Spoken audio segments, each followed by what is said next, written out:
নমস্কাৰ আপোনালোক সকলোকে মোৰ ইউটিউব চেনেল ডিপি ইনফো ইনগেটৰ এই গুৰুত্বপূৰ্ণ ভিডিঅ'টোলৈ স্বাগতম জনাইছোঁ। ছাৰ বাইদেউসকল, এই ভিডিঅ'টোত শিক্ষা বিভাগৰ তৰফৰ পৰা শিক্ষকসকলৰ শিক্ষা সেতুৰ জৰিয়তে যি এটেণ্ডেঞ্চ দিয়া হয় সেই এটেণ্ডেঞ্চত এবচেণ্ট থকাৰ সন্দৰ্ভত বিভাগীয়ভাৱে কঠোৰ শাস্তি প্ৰদানৰ যি নিৰ্দেশনা প্ৰকাশ কৰা হৈছে সেই নিৰ্দেশনাৰ ইনফৰমেশ্যনখিনি অতি চমুকৈ জনাবলৈ চেষ্টা কৰিম। আশা কৰিছোঁ আপোনালোকে ভিডিঅ'টো শেষলৈকে চাই ইনফৰমেশ্যনখিনি ভালদৰে জানি ল'ব। লগতে ভিডিঅ'টো প্ৰতিগৰাকী শিক্ষক বন্ধু বান্ধৱীৰ লগত শ্বেয়াৰ কৰিব যাতে সকলোৱে এই বিষয়ে জ্ঞাত হ'ব পাৰে। ছাৰ বাইদেউসকল, ভিডিঅ'টো আৰম্ভ কৰাৰ আগতে আপোনালোকলৈ এটা বিশেষ অনুৰোধ। আমাৰ এই চেনেলৰ জৰিয়তে শিক্ষা বিভাগৰ প্ৰতিটো গুৰুত্বপূৰ্ণ ইনফৰমেশ্যন ৰেগুলাৰ আপলোড কৰিবলৈ চেষ্টা কৰি অহা হৈছে। সেয়েহে আপুনি যদি আমাৰ চেনেলটো প্ৰথমবাৰৰ বাবে চাই আছে তেনেহ'লে অনুগ্ৰহ কৰি চেনেলটো ছাবস্ক্ৰাইব কৰি ল'ব। তেনেহ'লে আহকচোন ভিডিঅ'টোৰ মূল কথাখিনিলৈ আগবাঢ়োঁ।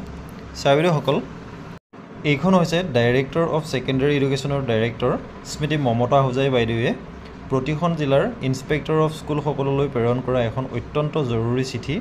আৰু এই চিঠিখনৰ ছাবজেক্টটো হৈছে regarding taking departmental action against the teaching staff of different government and provincialise secondary schools on being found absent continuously in the শিক্ষা সেতু এপ।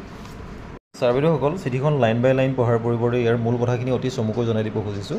ইয়াৰ মূল কথাখিনি হৈছে শিক্ষা সেতু এপৰ জৰিয়তে আমাৰ শিক্ষকসকলে যি এটেণ্ডেঞ্চ প্ৰদান কৰে, কিন্তু যিসকল শিক্ষকে কণ্টিনিউৱাছলি এই শিক্ষা সেতু এপৰ জৰিয়তে এটেণ্ডেঞ্চ প্ৰদান কৰা নাই, অৰ্থাৎ যিসকল শিক্ষকৰ এটেণ্ডেঞ্চ শিক্ষা সেতু এপত কণ্টিনিউৱাছলি এবচেণ্ট হৈ আছে, তেওঁলোকৰ বিৰুদ্ধে এই বিভাগীয় কঠোৰ নিৰ্দেশনাখন জাৰি কৰিছে। আৰু ইয়াত কোৱা হৈছে যে তেনেধৰণৰ শিক্ষকসকলক আইডেণ্টিফাই কৰিবৰ কাৰণে কোৱা হৈছে আৰু আইডেণ্টিফাই কৰি বিভাগীয়ভাৱে পে' কাট আৰু অন্যান্য ডিচিপ্লিনেৰী একশ্যন ল'বৰ কাৰণে প্ৰতিখন জিলাৰ ইনস্পেক্টৰ অফ স্কুললৈ এই চিঠিখন জাৰি কৰিছে।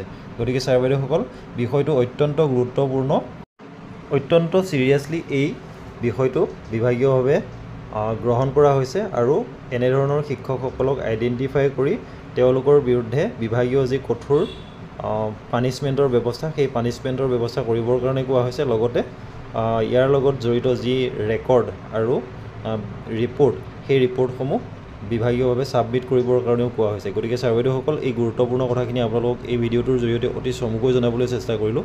আশা কৰিছোঁ আপোনালোকে কথাখিনিৰ পৰা উপকৃত হ'ব পাৰিব আৰু ভিডিঅ'টো প্ৰতিগৰাকী শিক্ষক বন্ধু বান্ধৱীয়ে লাভ কৰিব পৰাকৈ শ্বেয়াৰ কৰি দিব যাতে সকলোৱে এই কথাখিনি জানিব পাৰে। ধন্যবাদ।